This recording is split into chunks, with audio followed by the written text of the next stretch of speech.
What's going on, guys? T2RX6 here, back for another third-party review, and today we're taking a look at the Perfect Effect Warden.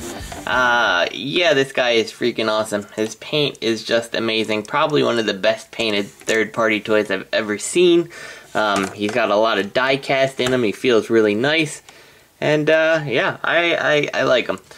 We gotta move quick here. We have a lot to go through right off the bat. If you're not a Parts Former fan, why even looking at a Perfect Effect video? Almost every Perfect Effect toy parts forms. So, as of course, we would have the Headmaster here. We can hide the face, and we'll just do this part of the transformation. The rest will be in their own video. And there we go. We got our little Headmaster here. A little articulation here. A little bit of a shoulder articulation. A little bit of the leg and the knee. Really nice. In fact, if we compare him to something like, say, the Fans Project Headmaster, which is one of my personal favorites, he's actually a little bit superior. The technology on making the eyes disappear here is better versus keeping this, but overall, this is a little bit better articulated Headmaster. Not a problem. He comes with a ton of accessories.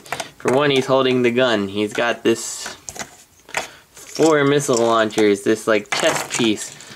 This thing, because this robot has an alternate mode. These tank treads are on, they can swivel, but just because of how they're molded, they have this tendency to not work so well.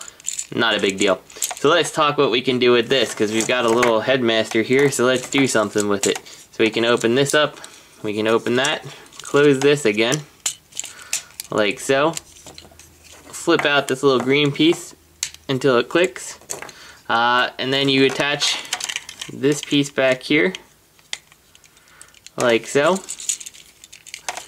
and close this up on one side, and we can now take our little Headmaster guy, you know, make him look like he's driving a little bit, fold some legs on up, and we can stuff him right in here. He does actually sit pretty nice to the point that he won't fall out when he's upside down. And there we go, we made a little rover. You can now take these pieces if you want. I personally, if I was going to display him with this, like to put the ones with the 3 pegs here on the sides, like so. And then I take the single peg ones and I plug them onto the back, like so. And we've got an armored up little vehicle, and that's pretty cool. A nice way to include the accessories. It would have been nice if the big giant gun he comes with had something to do. Maybe with the little clip system there might be something I can figure out, but currently I haven't figured out any way to integrate this in, because that'd be kind of cool too to have something like that going on. Alright, so let's run through his articulation here before we actually start looking at any of the other modes. The head has like a little bit of a swivel here, and it can rotate around. Not a huge range of motion here, but enough to make it worthwhile. On the shoulders, 360 there. The way they transform allows for great range there. You do also have the actual shoulder joint here. It likes to move freely, but that's okay. Bicep swivel. Elbow, which gets plenty of range of motion thanks to the cut in the arm there. Rotation at the wrist, and then the connected fingers. Very nice, no complaints. Coming down here, actually an ab crunch. Kind of cool. You don't see that very often. It is part of the transformation, but hey, it's there nonetheless, so you can use it. Waist swivel, if you really want. Down here, we do have the ratcheted legs. No ratchets here, just friction, which is kind of weird considering all the ratchets everywhere else, but hey, this guy, he holds just fine. Yeah, if I can get him to stand here, I mean, he's just fine at doing whatever you want with articulation. Down on the legs here, it's on a ball joint down here, very tight friction, and of course the toe and ankle swivel. So plenty of range of articulation out of this guy. If I didn't show it off, he does have a knee, and then the thigh swivel up there. Excellent, no problems there. So here we have him in his super robot mode, which incorporates every single accessory we have. He did come with the stand. It's in the box. I don't have it out. he can stand just fine without it, but it would plug in underneath the skirt here to kind of give him extra support. Great if you're going to put him on a shelf in the super robot mode. I'm okay with not putting him on the shelf like that, but you can see every accessory is there.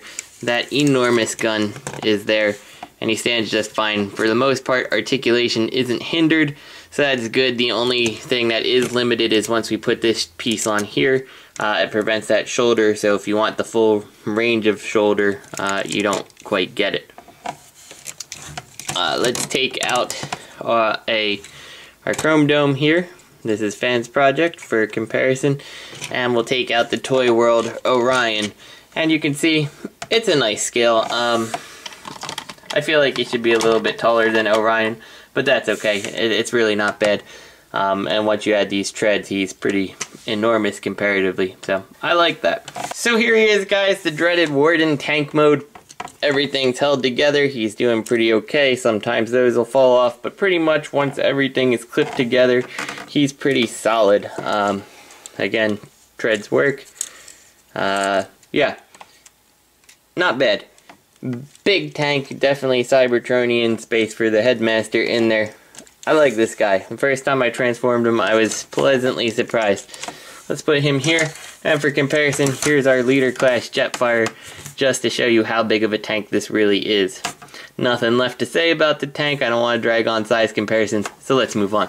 And so here we have all the parts we need to actually make the Fort Max. Just for a quick comparison, here is the actual Fort Max head. So you can see it's much bigger. So let's go ahead. Oh man. And bring Fort Max on in here. So obviously, I'm not going to be able to show you the whole thing, so we'll just do it in pieces. So, there is the top of Fort Max, and this piece here is sized perfectly to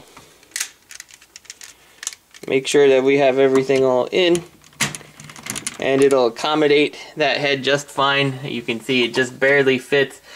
It's actually, in my opinion, well, the head looks too nice for this Generation 1 body, if I'm completely honest about it. And, yeah, I mean, it looks good, but with the extra neck and stuff, it does tend to look a little bit awkward. So we'll also take Fort Max here, and we'll spin him on around, like this. And then we take this piece here, we got these little tabs here, and what they're supposed to do is fit within the confines of his ramp here, assuming everything is out of the way, and we slide it down to lock that in place, and that is what the backpack does. And you know, I'm not really convinced that that looks all that good. Yeah, I suppose your mileage may vary. And we'll come around to the front here, and we can take his big gun out of here. You can see pretty much the same gun, and just plug it on in, and the gun does feel very, very nice in Fort Max's hand. So let's see if we can back out of the review space here. Bear with me one second, and let's see if we can't get this whole thing in the picture here. So there's our Fort Max, the extra gun, and the backpack. Personally, I don't think you need to have Fort Max with this head mode to actually make him this Perfect Effect Warden a good purchase. I still think that the head is cool on its own. I actually do really like the tank once you get past the little bit of frustration, and the figure itself is just amazing. So yeah, this is T2RX6. Next week we're going to take a look at the add-on kit for Warden and see what that changes with respect to what we've seen. So only a one-part video because we won't show transformations except for where things have changed. So see you next week.